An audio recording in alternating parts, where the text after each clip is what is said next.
Sveiki, tamstos. Smagu žaidimukas šiandien iš Kinijos parėjo. Pizza Balancing Game. Toks įdomus žaidimukas. Labai lengvas. Pasižiūrim, kaip atrodo. Pakuočių yra daug. Išimam storą italą iš pakuotės. Taip pat ingredientai mūsų pizzai. Ir mūsų pizza. Štai tokia plastmasinė. Aha. Ir turim dar instrukciją, kaip žaisti. Aha, viskas yra. Tai jau kažkokie pageltusi truputį. Kaip sakant, nenauja. Atrodo. Tai va. Nežinau, kiek iš tikrųjų pas mus kainuoja.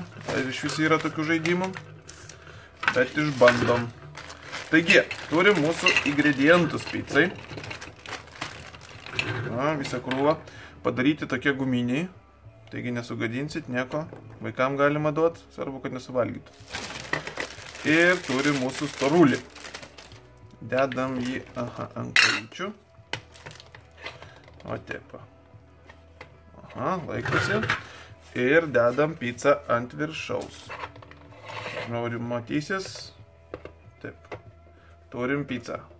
Op. Neištatau. Aha, čia yra rutuliukas, ant kurio reiktų pataikyti. Tai mūsų storulį. Va.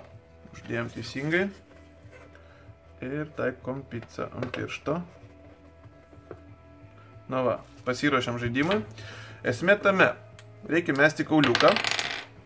Ir kieno eilė turi uždėti tam tikrą ingredientą, kuris yra nupieštas ant kauliuko. Taigi, šiuo atveju žaidėjas gavo padėti pomidorą. Dedam pomidorą. Matote, pizza taip visą sviruoja pakankamai ir eina eilė sekančiam žaidėjui. Va, koksai yra. Netgi 4 ingredientus reikia uždėti iš karto. Tai čia žudikas toksai. Op, dedam. Pomidoras. Čia turbūt sūris bus. Reikia tai padėti, kad viskas nenukristų. Ir dešros gabaliukas. Op. Oh my god. Krenta. Nu va. Jau pralošiu. Pas prieš save žaisdamas, žodžiu. Netoks lengvas žaidimas, kaip atrodo iš šono. Taigi, dedat ingredientus. Pas ką nukrenta, tas pralošia. Viskas labai paprasta ir aišku. Smagu žaidimukas, šeimyninis. Kainavo pakankamai nedaug, 16 ar 17 eurų. Taigi, galima pirkti. Smagu. Taigi, descriptione bus linkas ir iki greito.